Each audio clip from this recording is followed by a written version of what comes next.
No, it was not. Yes, we are. We're ready to plan this. I'm a friend of mine. That's okay. I figured. You were leaving from my doctor. You're ready. Let it rip, Taylor Chip.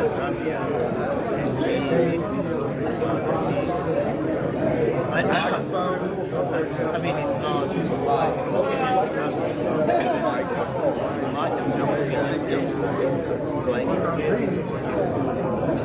I need to get running. Well, I'm sure to get the microphone works. I'd like to call us to order. Oh, that's an inconsistent concept. Mike is going to call us to order. Anyway, welcome to the East Chapel Hill Rotary Club. My name is Julie Tenney, and I have the honor of serving as your Sergeant at Arms today.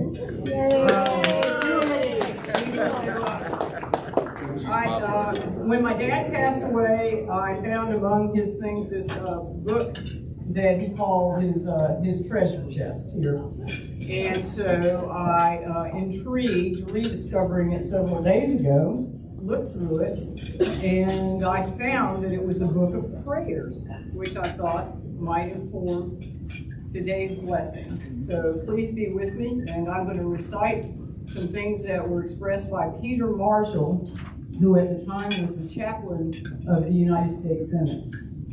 Our Father, when we long for life without trials and work, without difficulties, remind us that oaks grow strong in contrary winds and diamonds are made under pressure.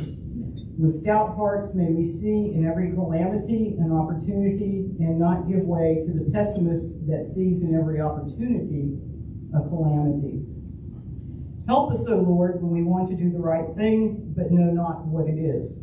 But help us most when we know perfectly well what we ought to do and do not want to do it. Lord, when we are wrong, make us willing to change, and when we are right, make us easy to live with. And thank us so much, dear Lord, for bringing us together through Rotary, where all of our courage and our strength is multiplied manyfold so that we can do your will to improve our community, our friendships, and respond to some of the world's needs. Thank you.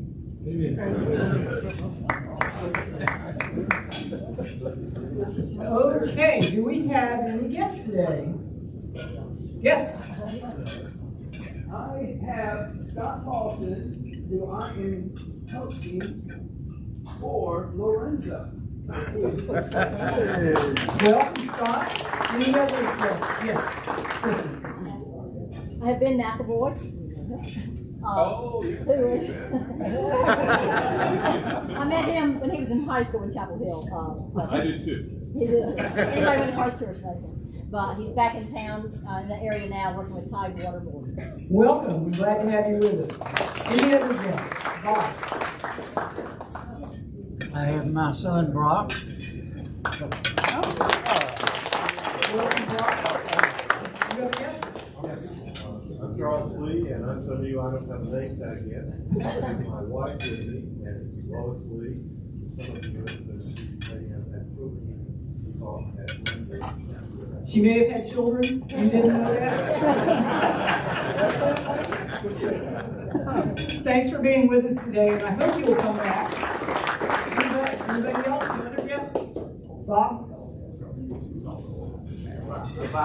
Well, Bob raised his hand. I was just trying to get you to get attention. I brought my visiting Rotarian wife, Linda.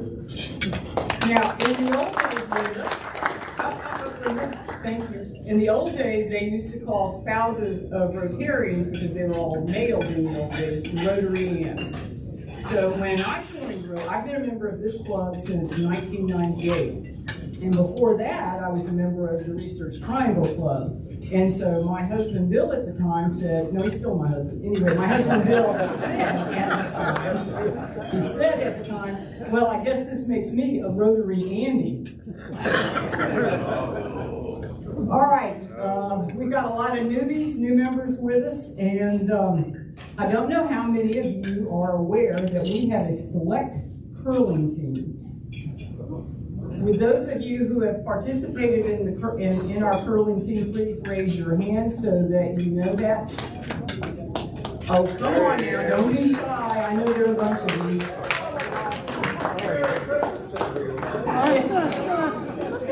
Anyway, Rob, I'm so glad that you made it in, because I have been waiting to serve as Sergeant at Arms, and why might that be? Because in January, after the curling season wrapped up, Parade Magazine did an article about our curling team. But there is an omission in this issue, and I looked and looked and looked, and I couldn't find your name anywhere. So, of course, if I were your paralegal, I would do what I did, which is I got in touch with Parade Magazine, and I said, I just want to make you aware of this before the internet finds out and you all are humiliated. And they said, well, thank you so much.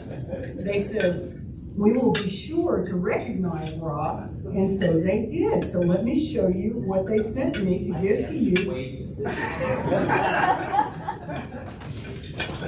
Now, many of you gals, before you joined this club and learned about curling, knew what about curlers? I just couldn't let this slip by, but the folks at Parade Magazine sent me this commemorative curler for our former president, Rob, who is the captain of our curling team.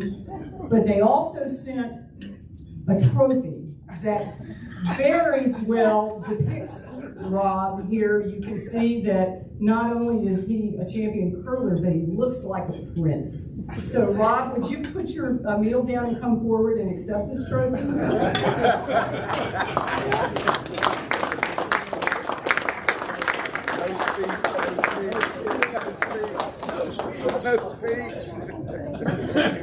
Congratulations. Would you like to say something? Well, yeah, this points out part of the primer Hamlin recruiting for the curling team. You do have to have hair. So, You had to go. Mike, you're not going to be there next year.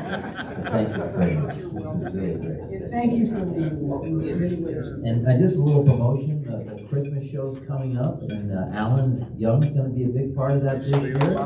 So bring your great spirit. Christmas spirit. Thank you, Rob. All right, I'm going to pass the fine basket around. Those of us who had teams lose over the weekend and or did not wear your pin today, please put $1 into the basket. And those of you who had teams that are continuing to be undefeated, you've got to put in $2. And why is that? Because we need for you to feel our pain. So there's some of you who know that I'm an animal lover, and I recently had the opportunity to adopt a new dog, and he's a cross between a Great Pyrenees and a poodle. He's a big dog. He is a big dog. He's about 6 feet tall when he stands up, right, DG? And so I didn't think about this when I did the adoption, but these dogs require a lot of grooming and care. So the first day I took him to the groomer. He'd just come from the Durham County Animal Shelter, and he was quite dirty and shaggy. And I get up to pay the bill when I go to pick him up.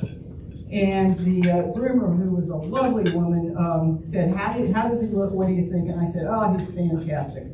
And she said, that's going to be $135. And I said, how many sessions does that cover? And she said, it covers one. I said, $135? And she said, yes. And I said, well, when I go to get my hair cut, it's like $35. And I then throw on a $10 or $15 tip. And she said, well, that's interesting. She said, does she trim your nails? And I said, well, no. She said, does she clean your ears? And I said, no again. And then she said, well, does she express your anal glands? And I said, I was just thinking what a great value this is. Okay, and now I'd like to call on our acting up president, Mike.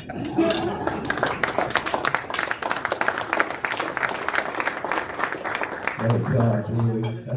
It's good to see everybody here today. We're all in the holiday spirit. If not, let's get in it, okay? Couple quick things. Liz, you got a quick announcement or two for us, don't you, I think? Yeah. Thanks everybody who came to the highly successful tree planting with the library 2 weeks ago. There's another tree planting with Habitat tomorrow morning at 9 on Odie. Tomorrow morning it's going to be 50 degrees and potentially a little wet. Now this is a challenge. We Brits don't mind wet and cool, so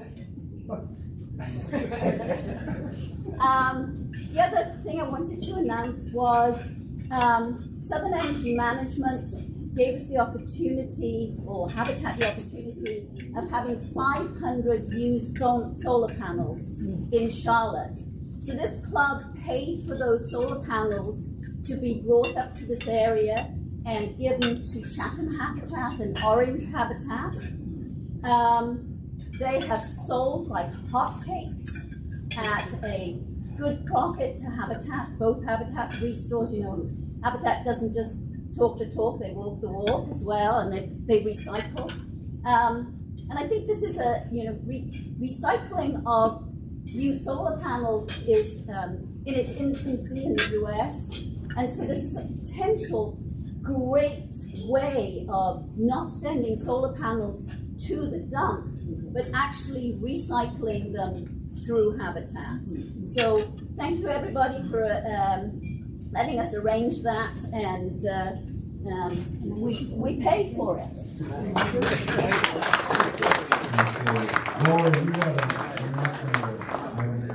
Yes, I just wanted to let everyone know that next Friday at our holiday party, the Visitor Bureau has hired a photographer to be there.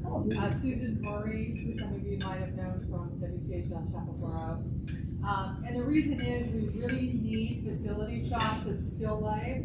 And no offense to you all, but we can't get them because everyone there is really young and hip. And so we need, actually, I'm teasing, but we sell that to meeting planners and event planners and whatnot. We can't get in there at midnight and take photos. It's not appropriate. So thank you for serving as our model. I won't be there. My marketing assistant, Bob Ward, won't be there. So hopefully you can all just help Susan around and get the photos you need, and we'll share them with the group. Thank you, Rose. Robert Slater, you here? Because they're trying to market it for event planning. Okay, I think that's all the announcements. Couple things. We are, as Rob mentioned, our annual holiday party is Friday night downtown above Sutton's. What's the name of the place? Still Life. Yeah, there is an elevator for us elderly folks to get up in the back. Starts at 6, runs to 10. The food, there will be dessert, I understand, this time too. So for you older club members know the reference. Also, on the 16th of this month, we'll have our annual holiday sing-along here, DJ'd by the irrepressible Robert Maitland and the always ready to sing Alan Young. So with that in mind, please show up and be ready for the holiday festivities. I'm going to get Jim Heaven to come up now and introduce our wonderful speaker, continuing in the great tradition of the speakers we've had this year. I'm sorry, say again? Oh yeah, tomorrow at Family House we're doing not at Family House, at Binkley we're doing bikes from 8 till 3. We have 30 some bikes we're giving away. Okay? So I walked in today thinking about how the basketball team has done and then the football team that has struggled somewhat. And I've been talking to whatever gods may be, you know, out of the night, however black it may be, it seems to have the possibility of being in the gods. And somebody said, Jim, I will send you a sign. I will send you a sign for how to win. And he said, just add power. And there it is on the screen. So therefore we can be assured tomorrow night that whatever gods may be will be with the target. On that silly note, there's another one. It's a pleasure to welcome Tim Smith's boss here today. And Tim, we will have a question and answer session later. And noticing how you were sucking up earlier, I mean, this is appropriate. It's an hour. this is a full hour, for full sucking up. That we expect to have your questions be, when you do ask, first we expect you to ask a question to demonstrate to the boss that you were here and tuned in and didn't fall asleep, as you have sometimes done, and that you will be worthy of much better. So we just want you to know, Wesley, that he's doing a fabulous job. He is a president-elect of our club, and in spite of what you've heard, we just believe he is a super person and probably deserves to be promoted. See, I can. Is this being recorded? So I do know how to suck up because see, Tim is going to be in charge, and that's a part of the political thing that we go through here. You got to suck up to the president and all that. On that silly note, the man who is oversees between $5 and $6 billion in revenue in our community, far and away the most important economic engine in this community that affects everyone's life who lives here. In every way is positive except traffic, which we don't hold him responsible for that. However, he is also responsible for keeping Drake May healthy. When one of our people goes down, it's a part of Wesley's team to get him up and get him back on the field. So when he goes down, and if we're worried about, just call up Wesley and say, you got to get him ready a little bit quicker. On those silly notes, today's program is about a very serious topic, which is the future of healthcare in North Carolina. And we would look forward to this. And Wesley, thank you for coming. Please welcome Dr. Wesley Mertz.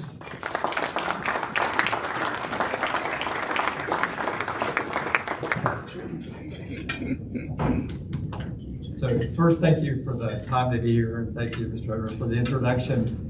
Tim will talk when we get back. So I'm not sure I've laughed this much so far in a long time. Things aren't quite this funny at the hospitals right now. So UNC Health is a statewide healthcare system of 16 hospitals, and we go from New Bern in the east to Boone in the west. And last year, happy to say that we took care of almost 3 million people in North Carolina and beyond. I have the opportunity every day, as Tim does also, to work with almost 40,000 of my teammates. Our mission, and I can't not talk without saying that first, is to promote the health and the well-being of the people of North Carolina. And the strategy out of that for the system that we have is to try to provide locally help to provide the highest quality health care close to home as possible. And when we can't, use the system to support that for the tertiary and quaternary care that's needed. And increasingly, as we'll talk about later, to do it in a way that's more cost affordable for a person and a family, which is really important. If you'll allow me to say a little bit more about myself, this is not a topic I'm fond of talking about, but just to get to know you, and you get to know me a little bit better. I didn't realize some of it's on the back of the sheet already. But I've been in North Carolina for about 20 years. My wife and I originally are from Arkansas. We both grew up there. Did part of my training in North Carolina, went back to Arkansas for 20 years. I worked at an institution in Durham for about 10 years and then moved to UNC 10 years ago. I've had a couple of different opportunities here. I've been in the present job. It's a combination job for the healthcare system and the School of Medicine for almost 4 years. Although COVID, as you can imagine, makes it feel like it's been a whole lot longer for the last couple of years. So as I think about like my story and how we got here, just the influence that had on what I'm doing and why I'm so passionate about part of the healthcare that we're going to talk about. I was born in a small town in the Ozark Mountains in Arkansas, like about halfway up in the state. The town where my grandparents lived, about 10 miles out in the country, was a town at that point of 1,500. It actually is less now. It's a county seat. There was a hospital there and a few doctors, and now there's no hospital and there's one doctor there. And the closest hospital that they get to is about an hour and 15, 20 minutes away, as is the emergency department. Not that different from some rural parts of North Carolina now. When I grew up around that town, then a big deal every spring was the annual Strawberry Festival. If you'll pardon me on my story for just a second, it was a really big deal when I was in grade school. People came from all over the state. Literally, it felt like all over the country. It was kind of that April, May time frame when people picked strawberries, and they exported them all over the country. Well, that went away pretty quickly as the 60s and then 70s came. They don't grow strawberries in Searcy County, Arkansas anymore. And if we were to go back and talk to them about economic development, we would not tell them to try to plant strawberries. Don't go back to where you are. And there's a lot of analogies there in healthcare that we'll talk about if you'll think with me what I just tried to describe. We're not going to go back and plant strawberries. We have to do something different for Searcy County, for Marshall, as we think about then healthcare going forward. People ask a lot about what was it like in healthcare during the last almost 3 years of COVID. You read about it. You likely personally experienced much of it, both at home, maybe in the hospital, hopefully not. Where people are now, they're really tired. Not maybe different than y'all, but probably a little bit more. There are fewer people working with us. What we did, and when I say we, it's a collective we did things in healthcare that we had never done before, but things that professionally that we were trained to do, personally we were trained to do, and how we worked together, that's how we got through it. I'll give you a perspective for our healthcare system. The first peak of COVID, if you can kind of remember through the fog of that, like that winter of early 21, we had at one point in time for days and days, about 650 people in the hospitals, primarily here in Raleigh with COVID.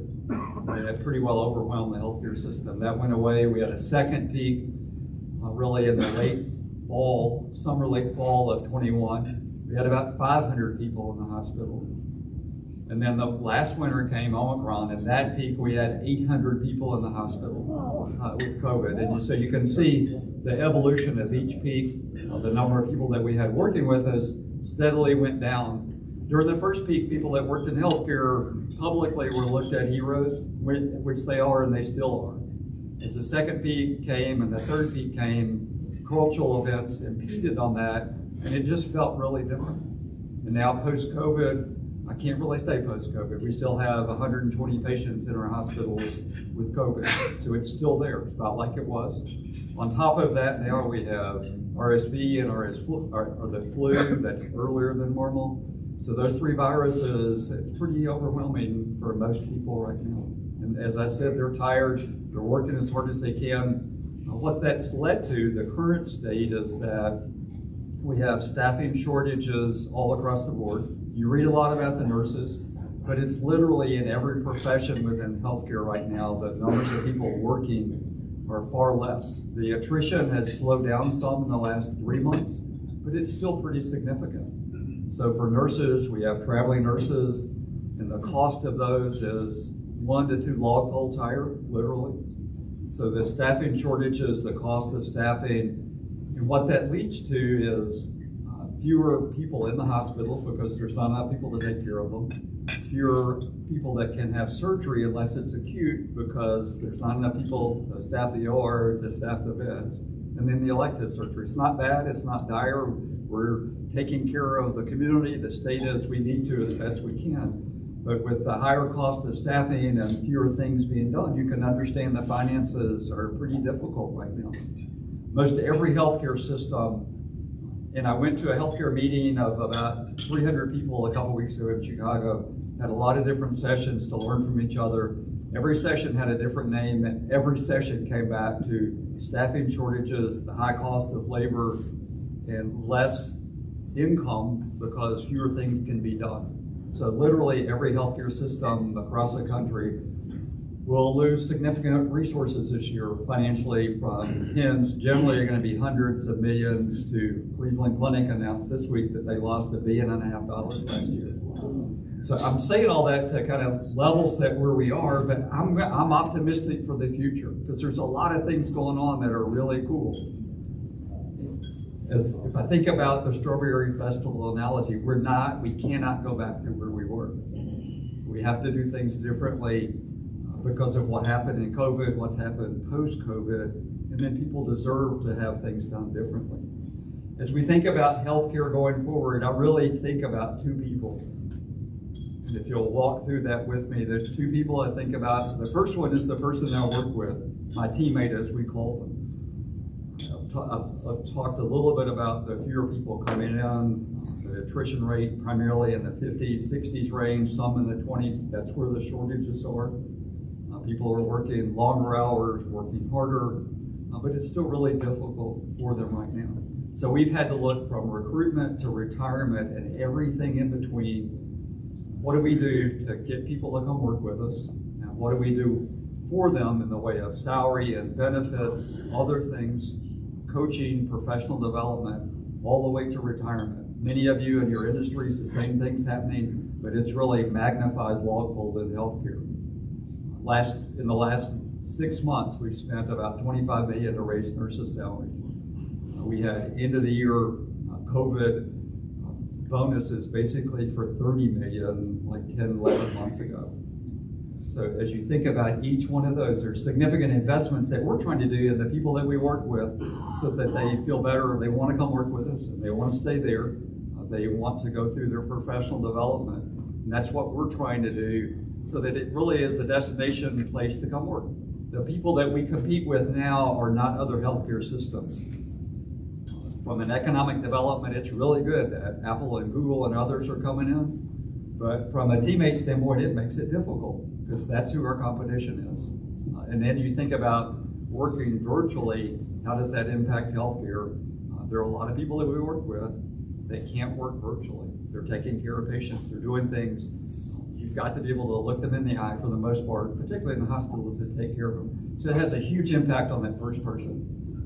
The second person I want to talk about is the person that we want to participate in their healthcare, that we can help them stay healthy or help them become healthy. There's been an overused term, at least from my standpoint, when people talk about value-based care. You'll read a lot about that in population health. That's a pejorative term for us. It's really healthy-based care. How do you help someone become healthy or stay healthy? That's what each of us personally would like, not just interacting with the healthcare system when I become sick. So what can we do to provide that for the people of North Carolina and beyond? Not a patient, they can be a patient, but it's really a person. Healthcare for so long has been, literally decades, has been built around a place, a hospital, I just talked about that earlier, and a person, the provider. And that's what really is flipping, has started to flip significantly, and that happened during COVID. And part of the reason it was starting before, but in COVID, how many of you watched Netflix? So my wife and I, we discovered Netflix, BritBox, Acorn TV. We watched more TV during COVID than we probably did the first 60 years of our life, honestly. But we watched just like y'all did. We watched Netflix when we wanted to, on the device, whether it was a phone or the iPad or the TV at home. We may watch one show on Friday night, we could watch all the recent releases of whatever it was. So healthcare, we had to flip to be able to deliver, particularly in the first part of COVID, to deliver healthcare virtually. People have been resistant to it. The people that I work with, like others, that was like really difficult to do, but they switched and it was a good thing. People could stay at home, they could turn on their iPad and have a healthcare visit. It's not for everything, but it changes significantly how you interact with the healthcare system. So how do we think about the person that we want to interact with as a healthcare system to help them stay healthy and become healthy? How do they interact with us? Virtually, online, iChart, whatever it might be, not just thinking about coming to the office or coming to be hospitalized. So there are a number of things as we think about reorienting our healthcare system around the person, not around the provider, not around the hospital, not around the med center. It's going to take a long time, but that's the direction. That's where healthcare is going. And I have 3 examples I wanted to talk about. The first one is our acute care at home program. This started right in the middle of COVID, something we've been planning for a while. If you went to the emergency department today here or at Rex and Raleigh and anything short of critical care, we will offer you to be able to go home and be hospitalized. So we have a whole team of people that their headquarters is out in the old Blue Cross building. It's the very bottom part of it. It looks like NASA.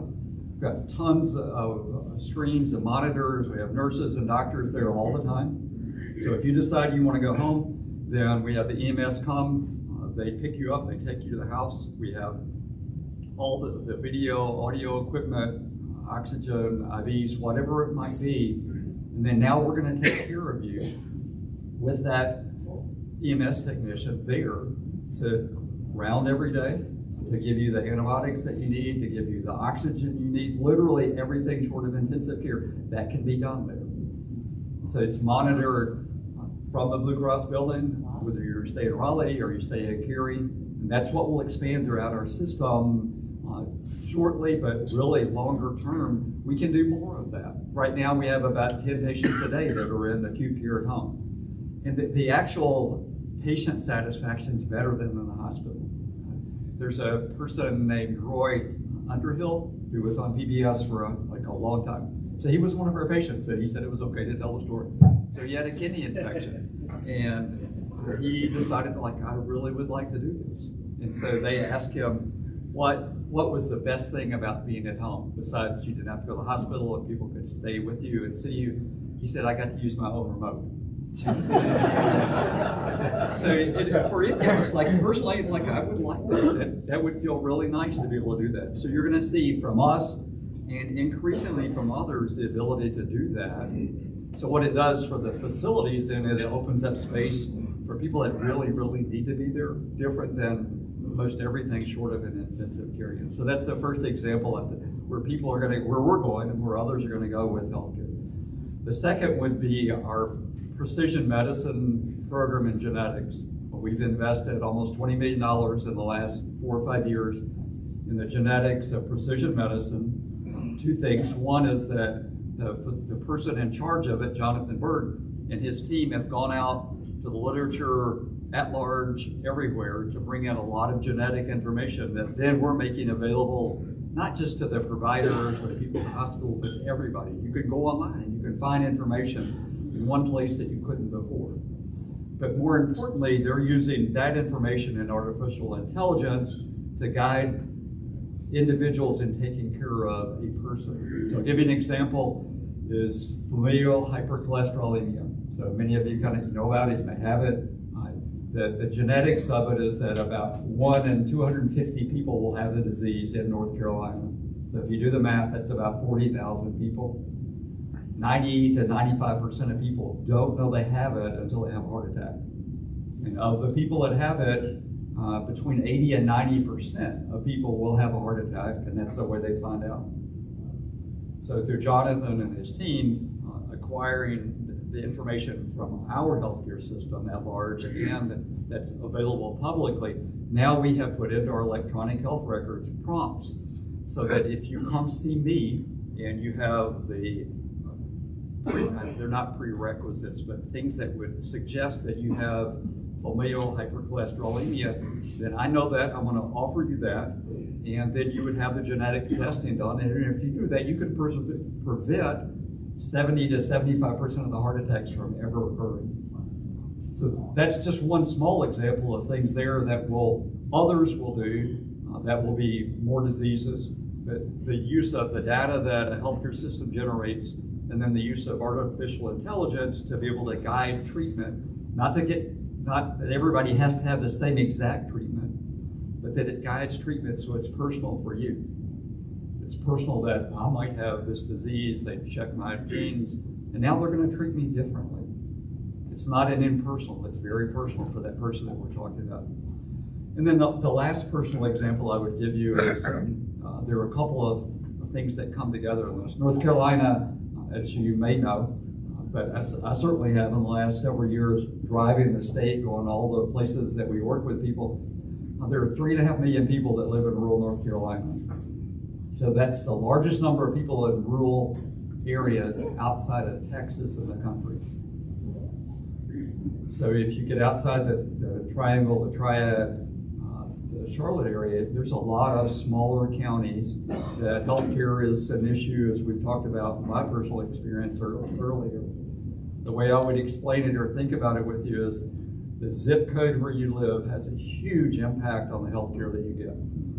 not just, it's accessibility, but it's the healthcare, so the zip codes, whether it's inner city or really, really rural. Literally, we can go an hour from here and it's light years different than the healthcare that they get. So that's the first part of the rural part. Then what's happened in COVID is that, and yet you read about it, the mental health crisis, however you want to describe it, is huge. And when I say that, again, you've read about it, you may have personally, like with family or friends that have some experience, but to say it's huge is a vast understatement for what the problem is. And it's particularly acute, way beyond a crisis in children and adolescents. So what we've been able to do is through our psychiatry department is so that people outside of Chapel Hill, outside of Raleigh, that live in the rural areas, a few hospitals in our system, we've been able to develop for acute intervention a telepsychiatry program. So virtually, if I go to the hospital in Boone and I need a psychiatrist, Boone may not be a good example because it's a little bit larger than most. There's probably not a psychiatrist on call there for most of the places that we're talking about in the rural areas. So the emergency medicine physicians or family medicine physicians see them. They truly need a psychiatrist to help decide what the treatment is. Because if they don't, and they want to send them someplace for treatment, there are no beds available. The waiting time to get into a bed for kids is in the weeks to months. It's not an exaggeration. For adults, it's almost as long. And the only places that you can send people are emergency departments or the county jails. So there are more people in county jails with mental health issues than there are in emergency departments, and a whole lot more people there than there are in beds and spaces.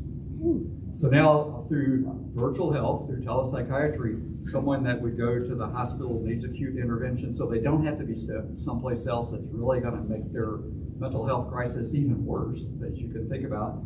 Then they are online with their physician and our psychiatrist here. They can be seen within a couple of hours. Most of them, there's some dispensation to take care of them within 4 or 5 hours, and they can either come back to see someone the next day, they can get treatment that they need. It's really, really different. That's expanding across our system. So that the systems becoming larger can feel impersonal at times, and people react against it to say that it's growing too large, it's too big. But my premise with you is that in the examples I'm talking about, that allows this very personal care. The two people that we started talking about, the person I work with, and how do we make where we work a place that people want to come and stay a long time, do different jobs, but that's where their home is. And how do we help people, North Carolina and beyond, stay healthy, become healthy? How do we help them experience our healthcare system in ways that the experience of doing that is really good? Something that each one of us, if we could say, like, this is how I want to be treated, that's how we want to do it. So I'll go ahead and stop now. There are lots of questions around healthcare now that I'll look forward to having from you. I told someone the last time I came, the questions that I had here were by far like way better, different, insightful than any place I've been in the last 5 years. So thank you.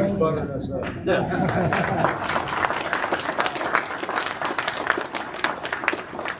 Start this way. Question. Excuse me, a question. Please stand when you ask the question. I'll repeat it for you. Okay. I've got a question about the economics of the remote acute care. How that all adds up. I mean, you've got the capital investment to start with, you've got nurses online, EMTs running back and forth. And then the revenue side of it, how does that impact that whole equation? Okay, so the question is really about the acute care at home program and the financial wherewithal to try to do a program like that. There is an investment up front with the equipment and the people. The ongoing investment is the people, both that go to that home and that work here.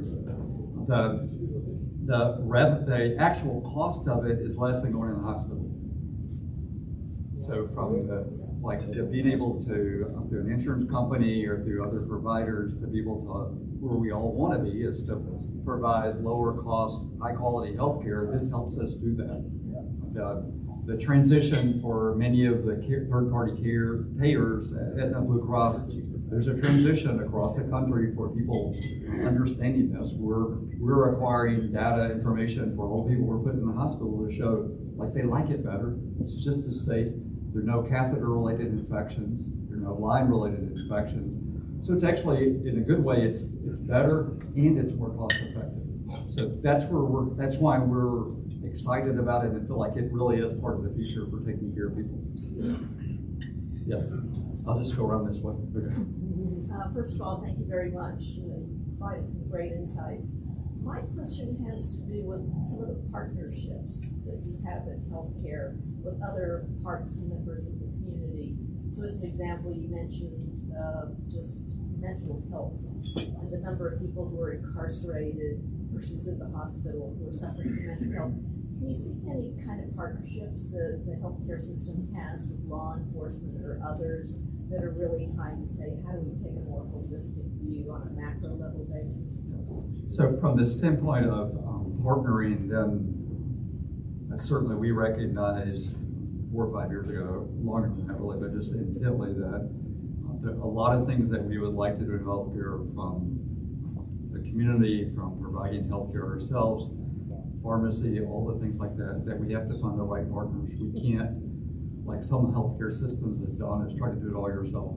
So the recognition that you have to partner with people that are, maybe have the wherewithal, the expertise to come together to be able to do that. Around mental health, we have a group together now of psychiatrists and psychologists, Department of Health and Human Services, community groups, all meeting to look globally at the mental health crisis for North Carolina. And how can we influence the policies? How can we influence the care that's being given from like the whole continuum of life? So it's really, for us, it's been about 15 months of bringing a lot of people together to try to have the influence that we need to with the legislators all the way to the care that we're trying to provide. Yes, sir. Thank you. Again, I appreciate your comments. I would ask if you could speak to your thoughts on the state's position on Medicaid expansion, the consequences and implications, and you could speak to that through the lens of a state healthcare executive. Okay. And then if I may ask a second follow-up, which is, please share your opinion about the pending atrium advocate Aurora merger, Okay. as it would impact. Okay, 2 easy questions. Okay. From a big picture standpoint, Medicaid expansion is a really good thing because it increases access for people that don't have it right now. So it's a really good thing. I'm cautiously optimistic that it will get done in the next 4 or 5 months. You know, I thought that a few months ago, but I really am much more optimistic now that there is movement and people can come together. But the financial part for healthcare system does not, it's not impacted by Medicaid expansion as much as it feels like it ought to be. It really improves access. There's something that's accompanying as you read about Medicaid expansion called HASP. It's the health insurance, the stabilization part of it plan. And that really does have a financial impact on any of the healthcare systems that is significant. It's temporary, but those two together, when you read about them, that's why they'll talk about those two together. And as the Senate's talked about it, they've wanted to have some movement on certificate of need that has an impact on this. But for us, Medicaid expansion is a good thing to increase access. HASP is like really to help us get out of the financial crisis that we're in. And then the certificate of need, 2/3 of states don't have it, and so it's going to go away probably at some point. We just have to be ready to be prepared for it. So then your second easy question is about coming together of healthcare systems. There's lots of complexities in that, in the sense that the reasons that people want to come together. What do they gain by it? What do the people gain by it?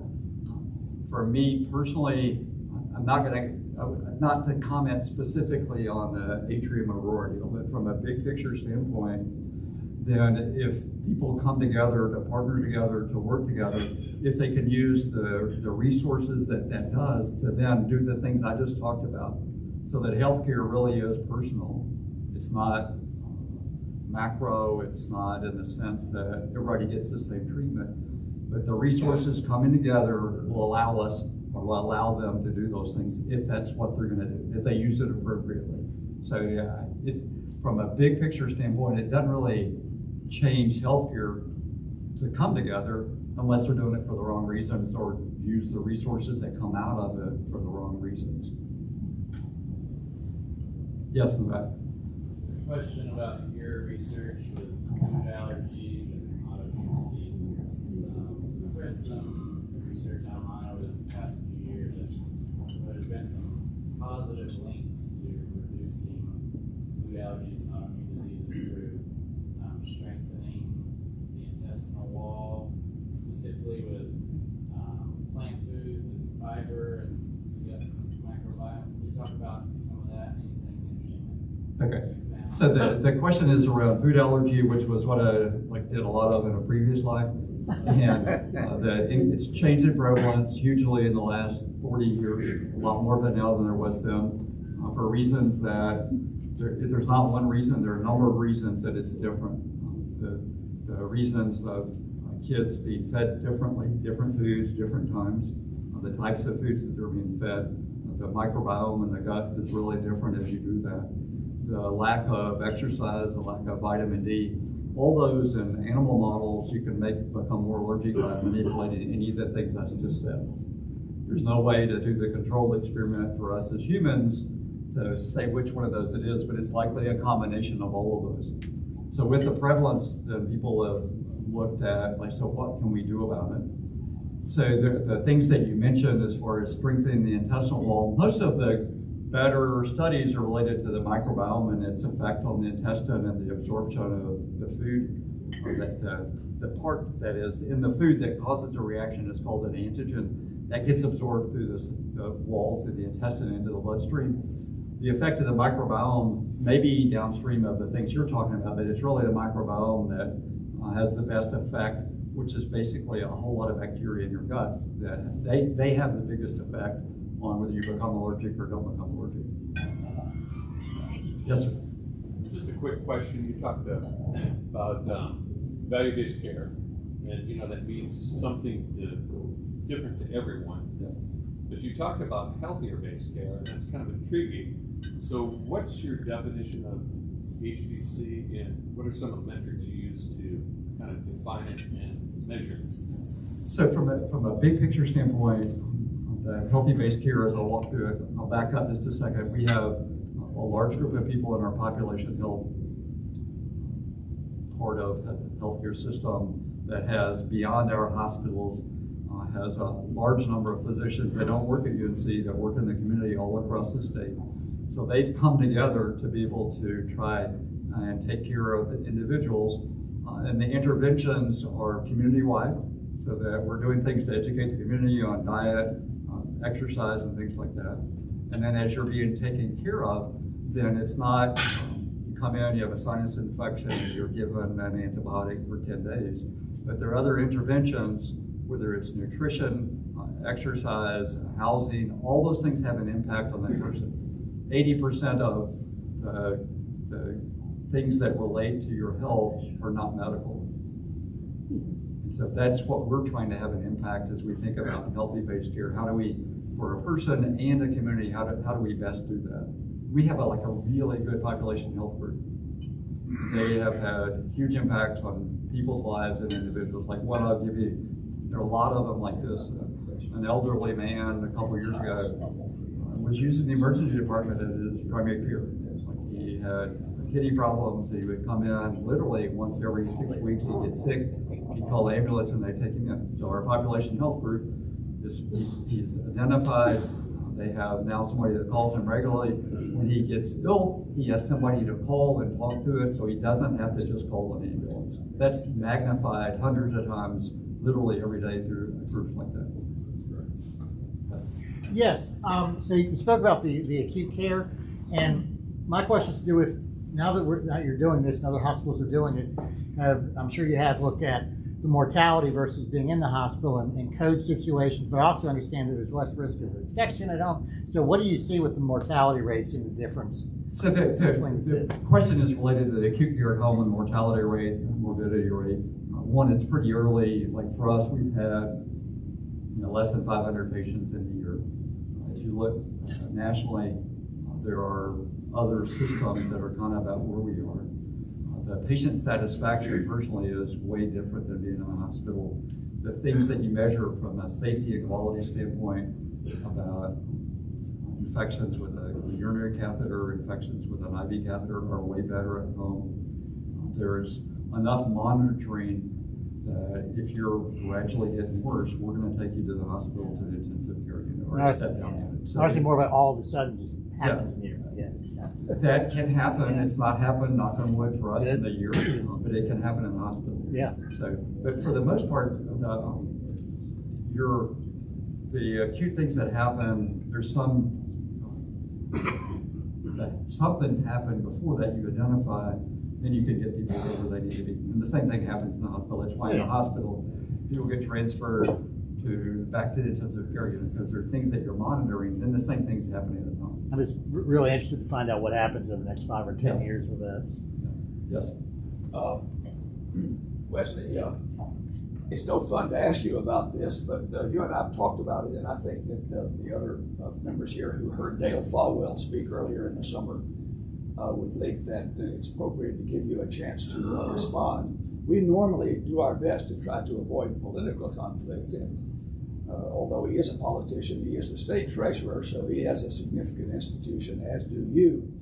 And most of his talk, his overwhelming dominant part of his talk was an attack on the state hospital. Since that time, I've gotten more interested in him and followed it.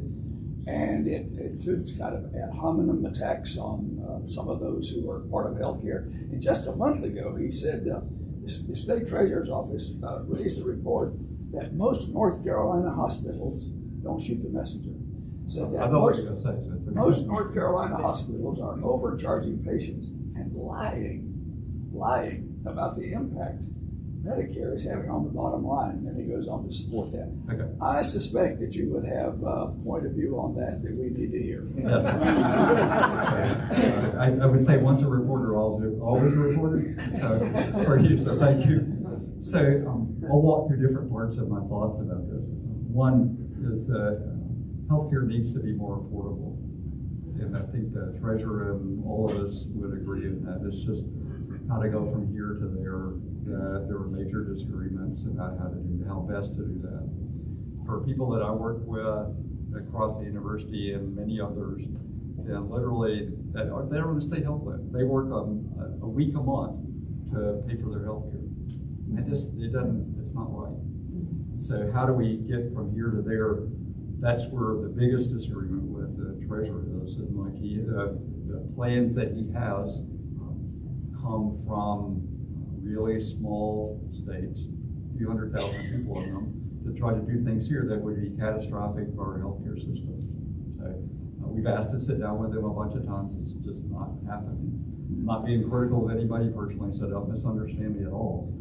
But the things that we could agree on, healthcare costs too much. I can't say that otherwise. The information in that last news piece and others is that they are taking data from like the IRS and data from the Department of Health and Human Services and combining them to equate what's going on, and they're not even comparable. They're not even the same database. So I'm comfortable that we're audited every year by the state auditor. We put information about our finances there, about all the hospitals that we work with, and that I am, as I said, comfortable that what we're charging, the things that we get, we're not making money on doing those things that he describes. Because the data that he uses didn't really go back to doing that. So our healthcare system this year, I talked earlier at the table, likely will lose between $200 and $250 million. And it's real. It's not an accounting error. It's not like moving things around, because we're doing the same things that we were before as far as how we account for what we do. We used to have positive margins financially that we could reinvest. Now we can't do that. So these things that we're talking about, we're having to find ways to do them without the resources that we've had previously. So the big picture concern is there. We've got to do something as a culture about it. Is it the healthcare system's fault? Again, coming from one, I don't think so. I think we've got to all come in this together. Yes, sir. Thanks again for generous time to come and speak to us. It's been great listening to all of you. Your story about being from Arkansas and Strawberry Festival and all that, we had a speaker a couple of years ago that talked about how private doctors, the old family doctor, used to be 80% of medical practices were the family doctor model, and now it's 20% with big healthcare systems. Now it's flipped, and now it's 80-20 the other way, and as those practitioners age out, that's going away quicker. And at the same time, the cost has gone like this. Is there a relationship to that? We're seeing the same, I'm a lawyer, and we're seeing the same thing in the law practice, the corporatization of all these professions.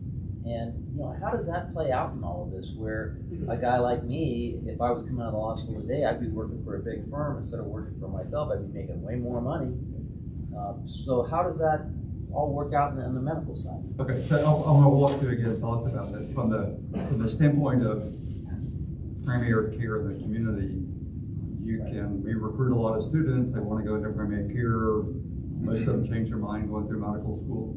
Most of them don't want to go back to small rural areas. And that's the part about the Strawberry Festival. The analogy is that for many, as you go to smaller communities, they want to recruit doctors. And that's not a bad idea, but it's a losing proposition.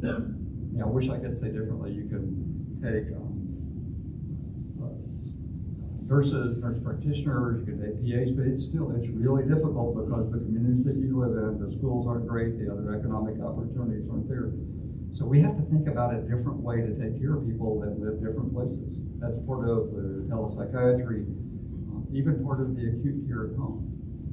We can't take care of them the same way we did. If we go to Rockingham County Hospital there, which is part of us, for them to have primary care people go there, it's hard. We can train a whole lot of medical students in North Carolina, and a lot of them start wanting to do that. And they see how healthcare is provided, and it's really hard for them to go. They go, and there's not great schools. Again, not being negative, but there's not great schools for the kids. There's not jobs for the spouses or others. It takes a unique person to be able to want to do that, and there are some that do, but most of them can't. So we've got to figure out a different way to do it. The old model is not going to work. People feel like the coming together of systems is the cause of that. That's where both are real phenomena, but I don't think one's the cause of the other. The coming together is happening in law. It's happening across banking decades ago. It's the natural evolution of some businesses that you try to save costs by combining things, and then you can do things differently. Is that the cause of healthcare costs going up? It's been going up anyway. Like you look at it, it's how we take care of people. It's not the system taking care of them. Everybody takes care of them the same way. You've got to think of ways to do it differently that then can save money to the person that you're trying to take care of. The lady question, most people that aren't in the healthcare system, the billing system seems totally insane. Like you have good insurance or Medicare and a supplement, then they cut off half of it. They say we're not paying for half of it, and then we'll pay for most of the other half of it. Then the people that don't have any insurance, they can't possibly pay the bills and come out and they get the same bill as the other people. So I don't know how that works. So why aren't y'all all going down? If that's the real cost of the services, then how can y'all even operate at that level of payment? Yeah, so the question is about payment and billing, and I'm not going to stand here and try to justify the way it's done. It's chaotic, archaic, I understand that. This is not a justification or an excuse, but we're left with the way, like other systems do it, the way insurers, the government, we have rules we follow. That's how we're doing the billing. It's not like we're making it up and doing it differently than others. Can we do it differently? We we've got a lot of regulations for each of those that I've talked about, Medicare, Medicaid, Blue Cross, ASPAC. Everybody has their own rules, and we have to follow them or we don't get reimbursed. So the financing of healthcare, like if you think about each of those buckets, in total, that's how it's financed. It's not by, I want a glass of tea, and Brian's gonna ask me a question about this, I knew it was coming. Okay. I'm not paying for the glass of tea, I'm paying for the table. And I gotta figure out how to pay for the table. So if we go around my table, Brian may charge a nickel for the tea, Jim may charge a quarter, but then they're gonna charge something different for the rest of the food that we get. You're globally looking at it, and to try to do it individually, that's why you see differences. So that's one thing. Again, I'm not justifying it. That's not the only way you can support the total. It's not by individual things. And then for the people that don't pay, then our system, we're doing $300 million a year in uncompensated care. So that's part of, like, all of the rest of us are paying for it. So that's the healthcare. It's not the system. We didn't set up the system. We have to live within the system and thrive. Culturally, we set this up. And I'm not, again, not trying to blame anybody. I want to change it probably as much, if not more than you do, or others. And I try to do the influence that we have. But it's a global thing. It's not caused by healthcare systems. So that's my presupposition.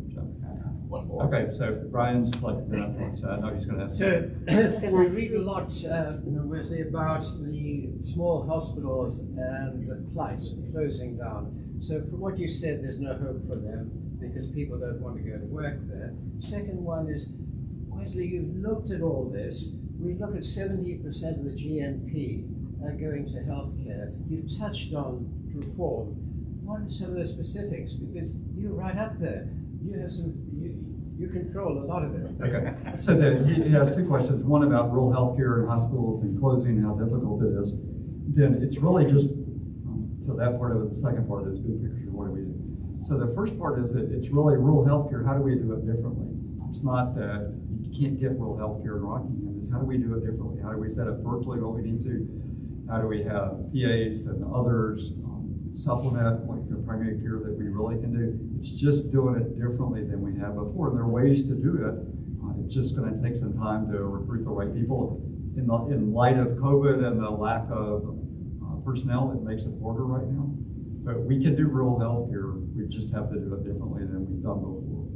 So the second piece from the global healthcare costing so much, then for me, it's really a big picture intervention. There's not any individual system, individual state that can do it. The intervention has to be at a big level. How we as a culture are going to decide about how to pay for healthcare. For me, healthcare is not a competitive business. That's why you get the discrepancies that we're talking about. It's not a normal business because we're paying for it. It's not like a normal business we want to have. So in trucking, you have different businesses and they compete. And the one that economically does it best wins.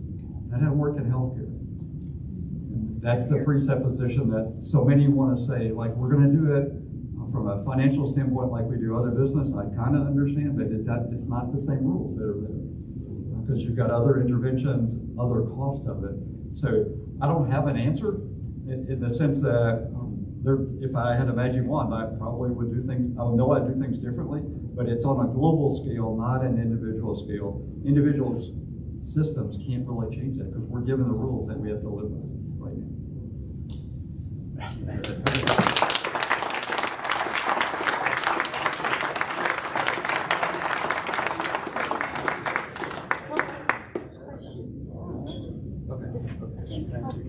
I got one more thing that my half-timers forgot. Linda Sanders has a little announcement about one of our members. Linda, can you come up, please?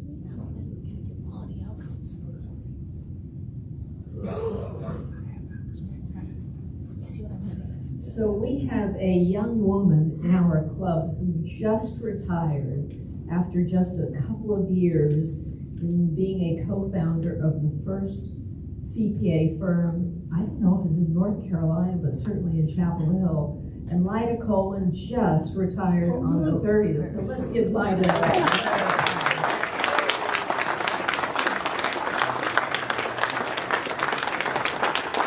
Thank you, sir. And on that happy note, we're adjourned. See everybody soon.